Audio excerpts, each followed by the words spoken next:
Mikey, we're Kyle. back, man. We're back. It's been a little while, but we're back. Fourth NBA pod.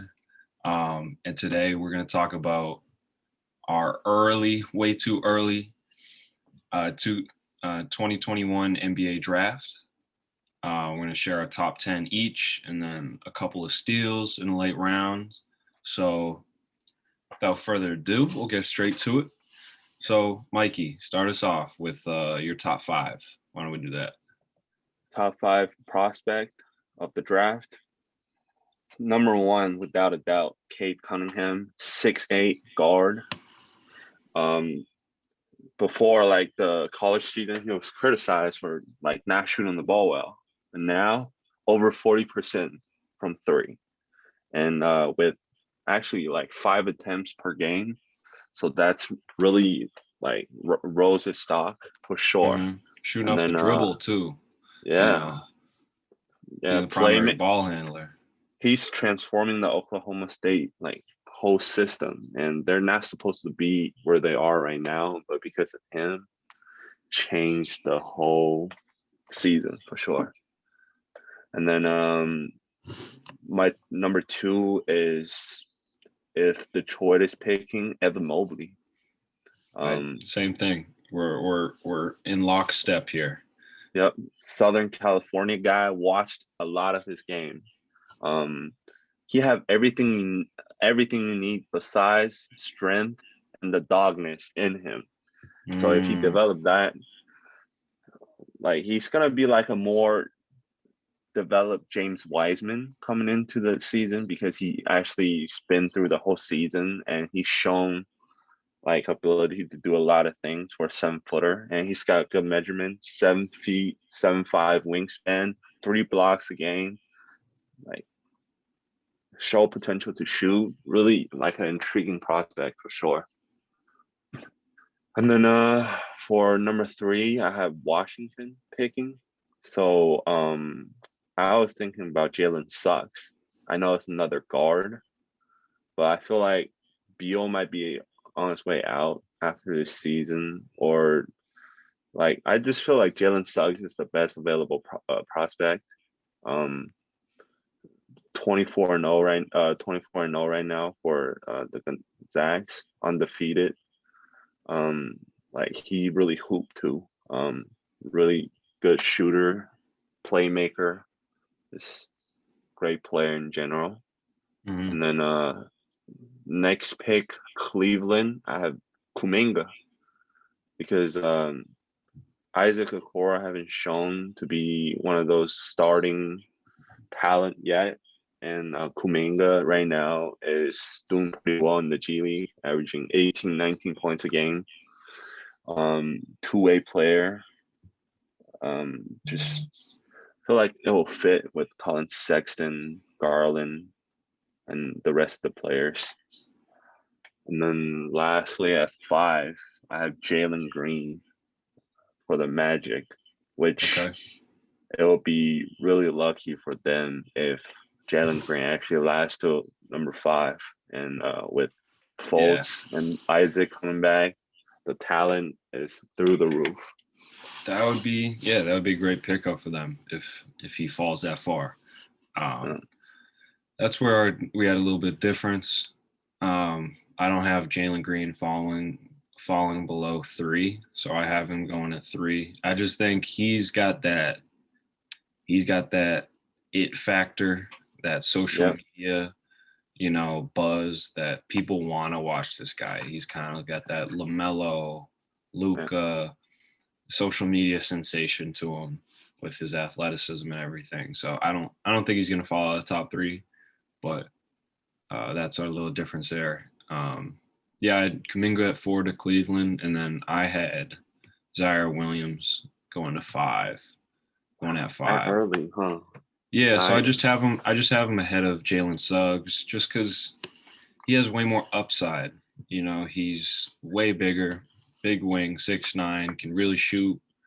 I think if you're a McDonald's All-American, you're above 6'7", and you can shoot threes as a wing player, that's the most needed demanded quantity in the NBA right now. So that's why you're going to see a lot of these wings in this. So you rattled off the top five. I'll finish us off. Yeah. With the last half of the top 10. So Mm-hmm. because I had Zaire Williams at 5, at 6 I got Jalen Suggs. Like you're saying, their team is phenomenal. Up in Washington and Gonzaga, and man, he's playing like a stud. He's playing like the best guard in college basketball. I just really like his defense and his playmaking. I think those are two huge skills to have as a lead guard or a combo guard in this modern NBA. Is like, can you guard other NBA guards? Can you move the ball for your team to be a plus on offense? I think you can do both those things. So moving down, we got Scottie Barnes at 7 to the Thunder here. I have him. He's just he's another one of those wings. He's a little lower because of the questions with the shooting. Yeah. But he makes up for that with his length and his energy and his playmaking. Big fan of him. And then at 8 to Washington, I have Keon Johnson out of Tennessee. He's a little bit of a late bloomer. 6'5", guard, wing, who's, got some length, but he's kind of like Scottie Barnes in that way, where they really get after it on defense. Mm-hmm. And he's got long arms, like I said, and the shot is coming there, but he's kind of got that dog that some other players might not have in this top 10. And staying with the Gonzaga at 9 to New Orleans, I have Kispert. Just a dead eye, man. Like smooth shooter. Wow. Like no wasted motion. It's quick as day. He's got a nice big frame. He's a legit 6'8", 230, 240. And like that sounds like the perfect NBA sniper right there. Big wing who can he can come in and shoot 45% from 3 for any team and guard 2 positions. That's huge. That's huge for a lot of teams. I think the Celtics might rather have him right now than Naismith. Dude, yeah. Naismith, man. Like, yeah, definitely. I know. I'll finish. So finishing it off at 10 for Dallas. It might be, granted, this order is subject to change, but I have Moses Moody from Arkansas. A multi-dimensional wing who is more of a, super scorer coming from high school. But I think he would add some shooting, some playmaking, some defense to a Dallas team who needs more. I don't know. No one really knows what they need, but they need more. So, Mikey, how does the back end of your top 10 compare to that? Pretty different. A lot different. So not a big fan on Zaire Williams this season because why not? He's a Cali guy. Why not? Efficiency, man. Like he's shooting all these mid-range jumpers, and he's like his questionable I don't know. Like he I know he can shoot the ball, right? But is he shooting at the right times? Is he shooting the right shots? I don't know. Like I think that's fixable though. It's like Tatum. You just back it up. Tatum was taking all these long 2s when he came in the year. Like they just literally backed him up 3 feet, and he started averaging 25 plus. Yeah, I don't know about Zaire Williams yet. Hope he turns it around. Like at the end of the season, like right now, college hoops. But 6, I have the Thunder's picking James Bouknight, elite scorer.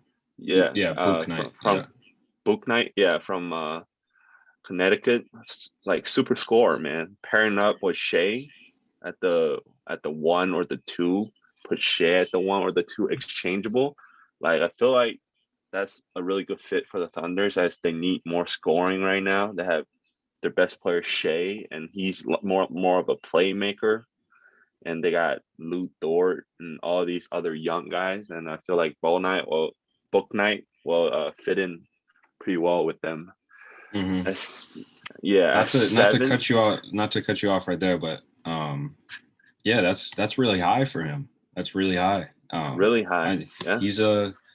He's kind of a Northeast area guy. He's Mm-hmm. from New York, but he went to school in Massachusetts, over at McDuffie, I think. And I know Dill played against him a couple times at Worcester Academy, and he says like when that dude would turn it on, when he would like flip the switch, it on. Yeah, he's just unstoppable, like unstoppable. Flamethrower. Yeah. But that's not something you want to hear, man. You don't want to hear someone that's like he might have the switch off at some points. Well, this season, like he made a big leap comparing to last season in college. This season he's scoring 20 points a game, shown that he can score the ball every single game. So I feel like the Thunders will need that scoring ability for that team.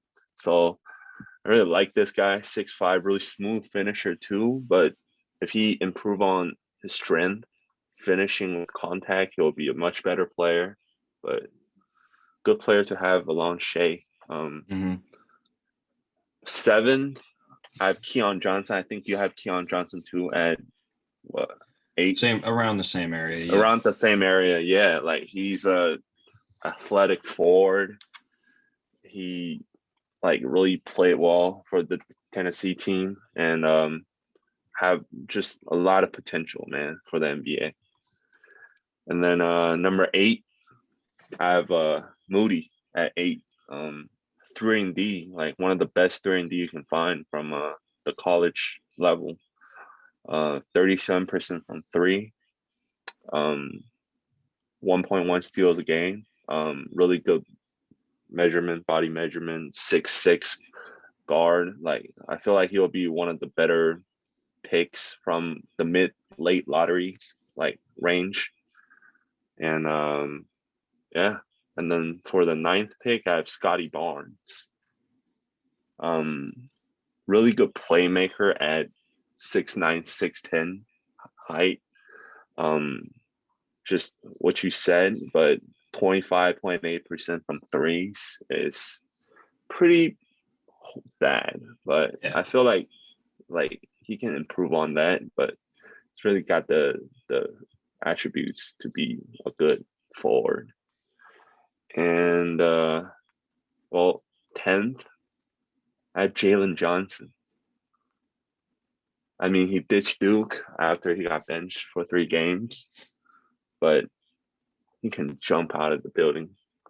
And he's a 6'9". They put him at guard, or I don't know why Duke put him at big, but he's more of a guard 4 combo, like a Ben Simmons. But he's also shooting at like 44%, although on a low clip. But he's shooting some shots like from outside, and like I don't know if that's like leaving Duke is a good thing for him. And all these other guys might their stock might rise during March, but Jalen Johnson is just another raw prospect that's just good for any team that want to develop young players to have. Yeah, absolutely. Yeah. So that pretty much rounds out our top 10. So we'll move to our kind of final section, which is some guys outside the top 10 that you think have a lot of potential and could, make some real big impacts in the league. So I'll start us off with my first guy, who is Greg Brown out of Texas. He's a freak athlete, 6'9", 7-foot wingspan, like a 4, kind of like a 4-man. I don't know if he can really play any other position, besides a No. 4 because Yeah. he's a little too frail to guard 5s and then a little too stiff to guard 3s. And then his shot is kind of but it looks like it has potential. Like it looks like he could develop it. I think that's, you could say this about half the players in the draft. Like if they just develop their shot, they have a lot of potential. But I think it's the most true with Greg Brown. Like if Greg Brown has a jump shot, he would be a top 5 pick. Easy. He's a freak athlete. He can defend. He plays the 4 on offense. I'm going to retract my last statement and say on defense, he's got a ton of versatility. He's a bit limited on offense, but he can move, he can jump, he's got length. So yeah, that's my first steal. What do you got? What's your first? I'm looking at the end of the first round, and Isaiah Jackson from Kentucky. I really like him. Although he's not you don't have one of those seasons like scoring, rebounding, and all that, but he reminds me of a Mitchell Robinson, a smaller Mitchell Robinson. He can really block the shot, defend the rim, and move. And he catch lobs. He finish. Yeah, he's smaller. It's 6'10", but he is a raw prospect also, and he's shown potential to shoot as well. One of those players. Yes, you can see from his shot. It looks pretty good for a big man, but one of the most intriguing part about him is definitely the rim protection, and I think he's projected to go 29 to the Clippers, which I love. Yeah, I love. All right, you gotta play Daniel Toro first, and Kabengele. You gotta actually give your rookie some playing time before you worry about other rookies. Yeah, but Isaiah Jackson definitely although he don't have really good stats and stuff, but that's a lot of other guys before that's from Kentucky. Also played really well in the NBA, like Devin Booker, Hero, and Bam. So I feel like Coach Calipari will get him ready for sure for the draft, and I'd love to see the Clippers draft him. Mm-hmm. So my second pick is another West Coast guy, Jay Gup, Josh Christopher out of Arizona State. I don't know why every single mock you look at, he's going in the 20s or something, or some have him in the late 20s or whatnot, and second round even, and it's come on, have you guys watched any mixtapes at all? Have you watched any AAU of all these kids playing against each other in high school? That's the best way to judge, can these dudes play, when they just play against each other. Wow. It is. It's and Josh Christopher is 6'5" with a 6'10" wingspan, has these legs that are like tree trunks, and man, he can do it all. What can't he do? He can do everything, and he has that that overconfidence, that he's kind of full of himself almost. The ego. He's got a huge ego, and so he's definitely going to be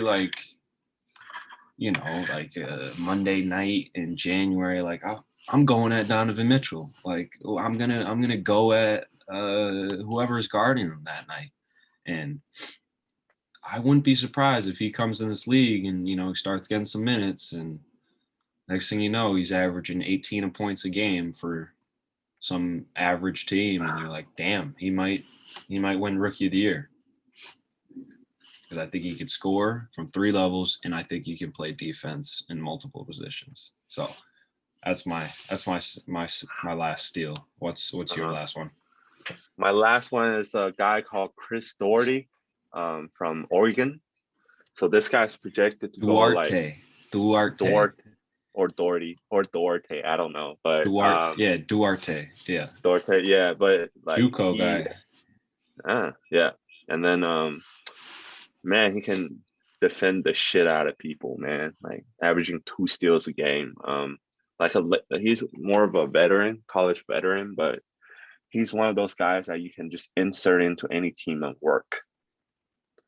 Like if you want win now, you need some asset, just pick him in the like late second round or mid second round. He can shoot the ball 44% three-point shooting percentage. He can defend, and he's got good size. He can. I saw some film on him.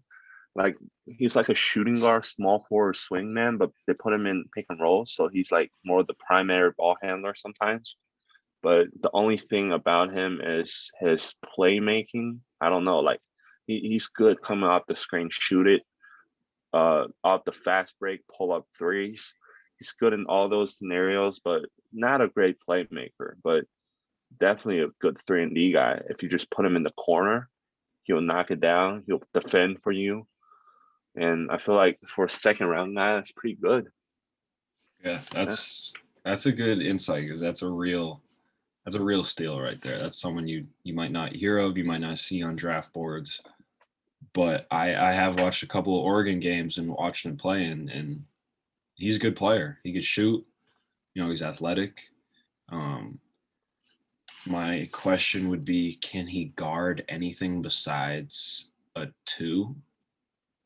Yeah. I think he's a little too small to be guarding these big wings. I think he might get bullied a little bit, but he's probably athletic enough to guard other ones, and his shooting's good enough. But I think his best quality would be a willingness to fit into any role he gets put into. Yeah. Like you tell him, look, you're gonna run to the corner and you're gonna do nothing but shoot corner threes. I think he'd be pretty good at it. And then if you're like, okay, you're gonna do nothing but run our offense and guard the opposing team's point guard, I think he could do that pretty all right too. You're right. I don't know about the playmaking. I don't know about that, but yeah, that's a real interesting steal. That's might not be on everyone's radar. So sweet. That that pretty much wraps it up for us. Yeah. So I think we'll cut it right here.